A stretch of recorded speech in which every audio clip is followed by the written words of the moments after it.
Holy Trinity has been derelict for 13 years, though till recently its crypt played host to a youth club run by a group of Franciscan brothers.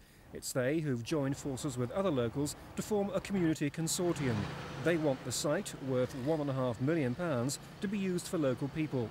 Their fear is that church commissioners will simply sell it off to the highest bidder, and that could mean it going the same way as another redundant church site at Lancaster Gate, which has sprouted a block of penthouse flats.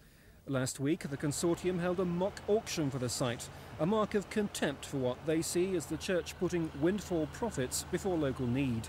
At the moment, it's, I suppose, a national scandal in that Paddington, Westminster, has the highest proportion of homeless young families to anywhere in the country.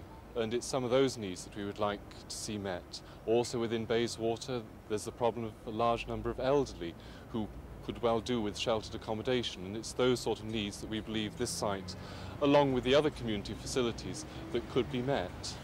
I've heard recently of a luxury flat going for £1 million. How many ordinary people in Paddington have got £1 million to buy a local flat? Somebody did, I believe, once say you cannot serve God and mammon. To serve mammon seems to be what does, well, it's a very grave temptation nowadays. A housing association is ready with a scheme for 58 old people's flats and a centre for the homeless. Church commissioners say they'll consider an offer from them, along with all bids, large and small. But their duty, they say, is to the whole diocese. The Diocese of London has a responsibility, not just for this area, but for all the parishes and deaneries within its boundaries.